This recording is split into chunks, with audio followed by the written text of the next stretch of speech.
দর্শক, চাঁপাইনবাবগঞ্জের আমের বাজারের খবর জানার চেষ্টা করব। চাঁপাইনবাবগঞ্জের বাজারে গোপালভোগ, লক্ষণভোগ ও হিমসাগর আমের সরবরাহ বাড়লেও ক্রেতা সমাগম কম। এ বিষয়ে আরও বিস্তারিত জানাতে যুক্ত হচ্ছেন সহকর্মী মাহমুদুল হাসান তুষার।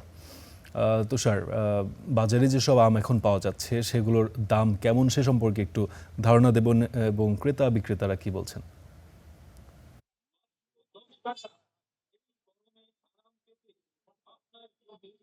থাকবেন যেমনটি জানাচ্ছিলেন, চাঁপাইনবাবগঞ্জ আমের রাজধানী বলা হয়। ইতিমধ্যে বাজারে আসতে শুরু করেছে চাঁপাইনবাবগঞ্জের সুস্বাদু আম।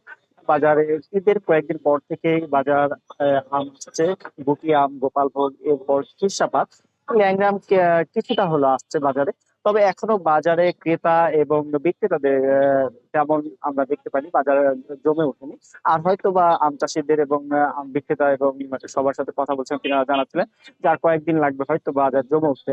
তা আমরা আম চাষি এবং আম আড়তদারদের সাথে কথা বলছি, যারা যেমনটি জানাচ্ছিলেন যে এখন বাজারে লক্ষণভোগ আম প্রতি মন 800 থেকে 1200 টাকা দরে, এবং শীর্ষাপাত আম প্রতি 2000 এবং 2000 থেকে 3000 টাকা দরে, এবং ল্যাংড়া আম 1500 থেকে 2000 টাকা দরে বিক্রি হচ্ছে। তবে ল্যাংড়া আম কিছুটা বাজারে আসছে, আর কয়েকদিন পর বাকি যে আমগুলো আছে সেগুলো বাজারে আসতে শুরু করবে।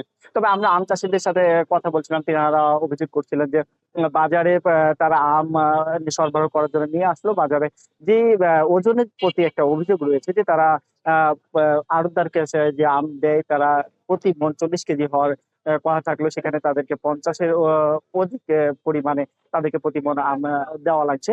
এই কারণে তারা আম খুব বেশি লাভবান হবে তেমনটি হবে তা মনে করছেন না। পাশাপাশি আমের যে বাজার মূল্য, সেই বাজার মূল্য তো তারা লাভবান হবে না এমনটি আশা করছেন। কারণ বর্তমানে তাদের বলছেন যে বাজারে আম নিয়ে আসতে যে ভ্যান ভাড়া থেকে শুরু করে যারা কাজ করে আম চাষে যারা কাজ করছে কর্মচারী, তাদেরকে যে বেতন, সেই বেতনে সব মিলিয়ে তারা বাজারে আম যে বিক্রি হচ্ছে যে দামে, সেই দামে তারা পর্যাপ্ত পরিমাণ লাভের আশা দেখছে না। তবে আমরা দেখছিলাম যে চাঁপাইনবাবগঞ্জের বিভিন্ন গ্রাহক বা এবং যারা বিক্রেতা রয়েছে, তারা অনলাইনে আম ভোক্তাদের কাছে পৌঁছে দেওয়ার জন্য দেশের সব স্থানে তারা অনলাইনে প্রচার প্রচারণা চালাচ্ছে। পাশাপাশি আমরা দেখেছি অনলাইনে খিরসাবাতা আম প্রতি কেজি কুরিয়ার খরচ সহ তারা 80 থেকে 100 টাকা দরে প্রতি কেজি আম সরবরাহ করছে ভোক্তাদের কাছে। আমরা আম চাষি এবং গ্রাহক সবার সাথে কথা বলছি, তারা বলছে যে ঈদের পর পরে হয়তো বা বাজারে তেমন ভাবে জমে না উঠলো, এবং দেশের বিভিন্ন স্থান থেকে চাঁপাইনবাবগঞ্জ আমের বাজারগুলোতে গ্রাহকরা আসে।